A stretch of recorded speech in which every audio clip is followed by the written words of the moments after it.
It's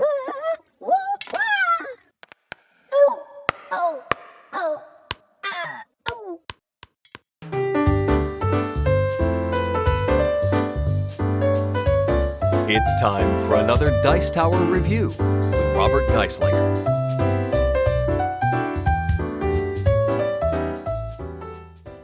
So I'm a fan of Jules Verne, and I love old science fiction stories. Well, I recently learned that Jules Verne wrote a non-science fiction story set in Russia about a courier trying to save the Tsar's life from a traitor. And there's a Tartar army, and it's this epic tale. Well, today I'm going to take a look at a game based on the novel written by Jules Verne. Today I'm taking a look at Michael Strogoff.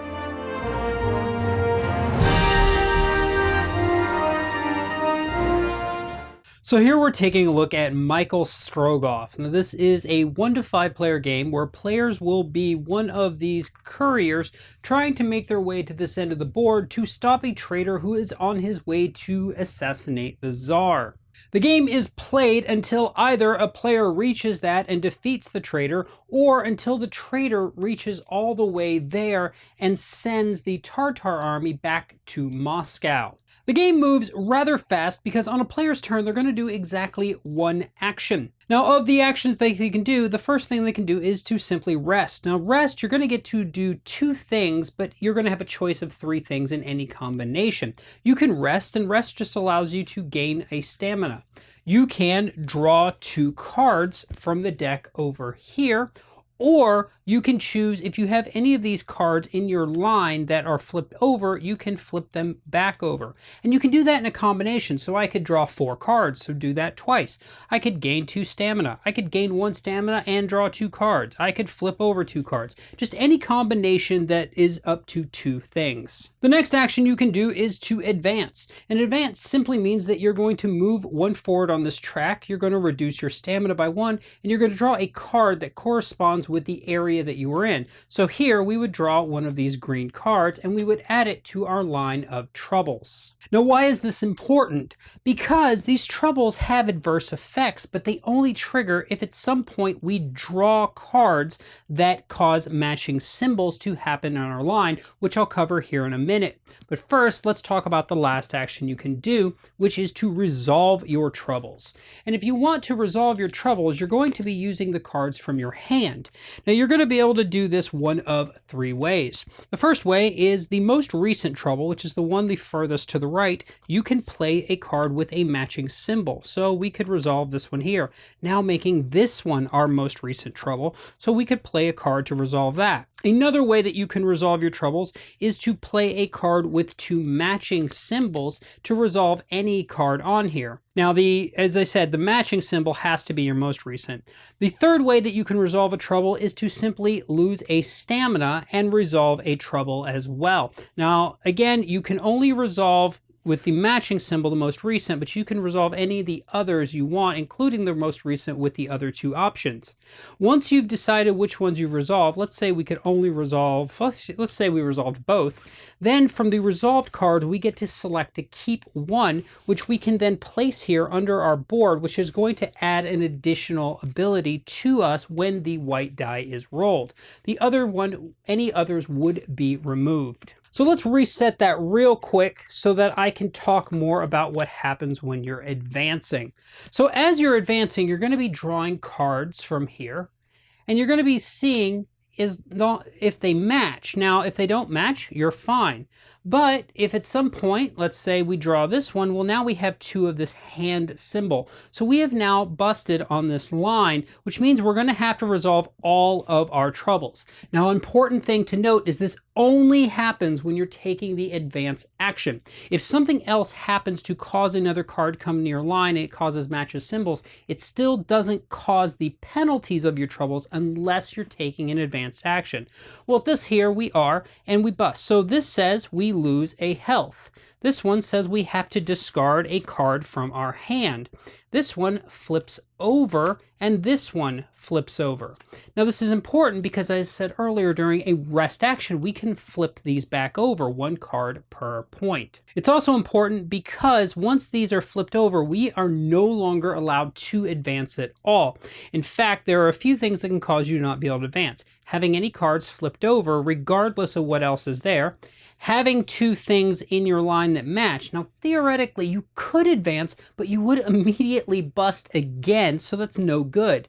And another thing that can cause you not to advance is if at some point your stamina is at 0. That will not take you out of the game. It just means you can no longer advance because you don't have the stamina to do so. Now, before I continue to the next phase of the game, I'm going to talk about these up here. Now, this is actually something that you can do at the start of your turn as a free action, but it must be done before you take your regular action. There are going to be allies that are going to be here, and they're going to have special abilities, such as Nicholas Digasoff here, who allows us to spend a card from our hand that has his matching portrait for a free action at the start of our turn to take one of these tokens here and cover up one of our troubles. Now, the reason I didn't explain this at the beginning of it is because I wanted you to understand how troubles work and how you get cards down here. Because if we were taking his action as the free action at the start of our turn, and we resolved this card, well, it would seem like we'd be able to put it under here. But no, you can't. This card would be removed. You only receive these cards here when it's taken as part of a resolve your problems action during your normal turn. As the game progresses, we will get other ones that will do other things, such as this guy here that allows us to spend a card with his portrait on it, and we can draw 2 cards from the deck. So how do new ones come out here or even replace? Well, let's talk about the trader's action. Because once each player at the table has taken their turn, now it's the trader's turn. And in order to resolve the trader, we're going to draw the top card of the deck, and the bottom part will be resolved. The first thing that's going to happen is we're going to advance the trader the number of spaces shown. In this case, it is 1. Then we are going to, on this particular card, it says we draw a new ally to D. So we would draw a new card here, and we would place it in the D slot. Now, if it said A, he would be replaced. But in this case, we draw her out. And what she does is she allows you to spend a card with her portrait to roll this white die. Now, I haven't explained that, so let's go ahead and explain that once we finish through this card. The last thing on the card will say where the Tartar enemy will go. Now, that army could either go to 7, 8, 9, 10, or 11. And if they go to 7, they reduce in value by 1. 8, they stay. 9, they go up by 1, 10, nothing, and 11 down by 1. But since this says 9, they stay in place in 9, but they do still go up in power by 1.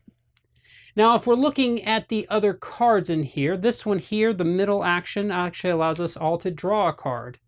I'm looking for this one.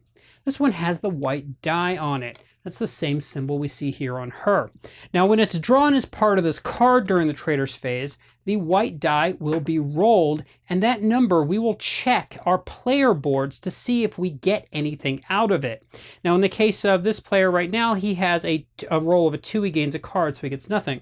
She, on the other hand, does have a 4 and gets a card, so she would get to immediately draw a new card to her hand. This one over here, if you resolve that as your free action, you do roll the die, but only you get the benefits, if any. There is another type of problem card that can come out later that will actually have 2 on it. When this happens, it immediately is played into your troubles area, but the one that is in the black here, if we have a matching symbol in our hand, we can immediately play it to put a disc over that, thus resolving that one. This is especially important here in the mountains, where both of the symbols match. So if we don't have a card, we would bust immediately.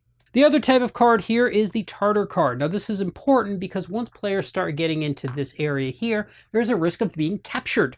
So if at some point one of these cards during the trader's phase made this move in, the blue player would be captured, and he would have to take one of these cards. Now these cards also have two symbols on them, but it goes to the other side of your player board. It is now considered part of your trouble line, but these cannot be resolved until you reach the final spot of the game, but they will count against you. So it is an additional thing that you need to handle. Now, a benefit here, however, is from now on, the Tartar army will ignore you since you have been punished by blinding with a red-hot sword. If, however, you move into the spot voluntarily where the Tartar army is, you do roll the white die, and you must roll higher than their number, and if so, you get a card as a reward. Otherwise, you would lose a health for not doing so. If at any point a player reaches the final space here, they will now engage in a final battle with the traitor himself. The first thing they're going to need to do is to resolve all of the troubles that they currently have left playing cards for them. If they don't have a card to match the symbol, they would lose health for each one as they do it, including this one. Once they've resolved all of these cards, then they're going to go into a final battle with this deck. The number that's going to be drawn from here is going to be depending on how far along this track the traitor has gotten. Here, or before here, you're going to have to do 3. Here forward it's 4, and here forward is going to be 5. Now these are going to be similar in that you're going to draw one and they may have a symbol on them. If so, you need to play the card from your hand that matches or lose a health. You're going to have cards with dice on them, and in that case you're going to need to roll against the Tartar army or lose a health if you don't do it. And then here you're going to just simply lose a health. If at any point during the battle you reach 0, then you are now eliminated from the game. However, if you get through the number of cards required with your stamina intact, then you are declared the victor and have saved the Tsar's life. One other thing I should mention about the traitor himself. If at any point the traitor makes it all the way to here, then the traitor's turn will change. Instead, this die will be rolled, players will resolve it against their player boards, and then the Tartar army will advance that number of spaces towards Moscow.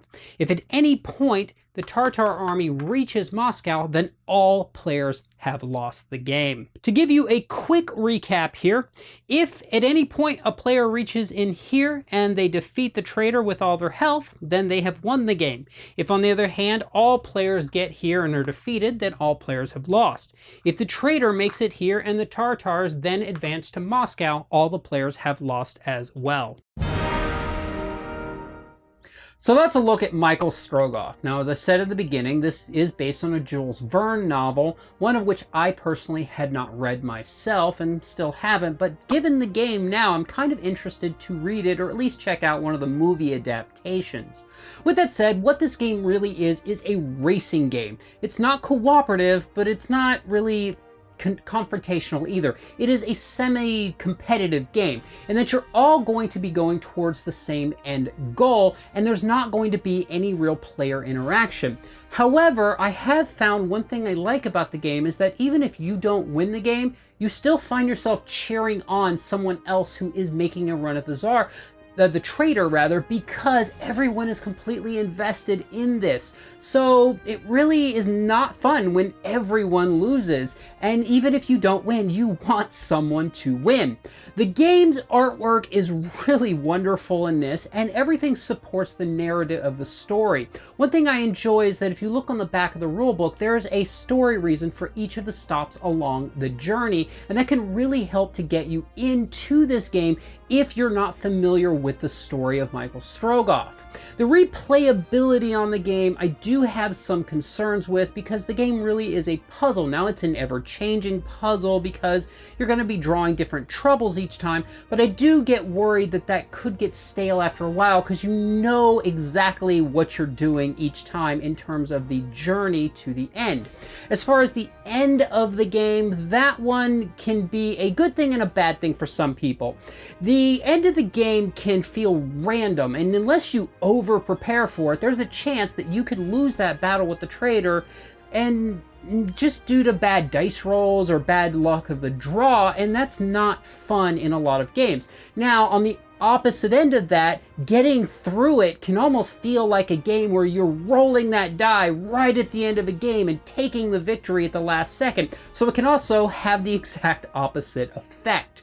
I really enjoyed the trouble cards in the game. I like how they build a puzzle out and you have to do a risk reward, a little push your luck along the way. I enjoy the way you resolve them. The cards that you draw to your hand are probably my favorite part of the game because I love multifunctional components. And those cards, they serve 3 functions. You can use them for the allies, and I'll get back to the allies in a second. You use them to resolve your troubles, and they also control the traitor's actions. And I really did enjoy the way that works. The allies, on the other hand, those can be a double-edged sword, in that if players are paying attention to them, they can be extremely useful. But what I found is some players will take full advantage of them, and other players will forget they're there completely. So it is important to maybe help each other along, to just remember that the allies exist. And there is one ally in the game, Michael Strogoff's mother, who kind of bothered me in that if she comes out too early and then gets replaced, she's no use to the entire game because she is only useful during the battle with the traitor. Overall, if you're a fan of the Michael Strogoff story, this is a no-brainer. You should probably get this game. If you like games that are racing type games with some narrative and a lot of puzzle, this is a game you're going to want to take a look at. If on the other hand, you're not a fan of games that are basically multiplayer solitaire, and this game does have a solo play that is the exact same as playing it with other people, then this game may not be something that you're looking for. I did enjoy the game solo, and personally for me, I'm going to keep this game in my library because I enjoyed the puzzle nature of it. The story, again, we'll see how that plays out for me long-term owning the game, but I am interested to read the novel. I hope that you've enjoyed this look at Michael Strogoff and it's helped you decide whether or not this might be a game that you want to take a look at, and I look forward to seeing you folks next time. Thanks so much for watching the Dice Tower videos. Find more great videos and reviews as well as our top-rated audio podcast at Dicetower.com. You can also find other great shows at Dicetowernetwork.com. I'm Eric Summerer, and you've been watching The Dice Tower. The Dice Tower is sponsored by Cool Stuff Inc., where you can find great games for great prices. Cool stuff in stock. Check them out at CoolStuffInc.com.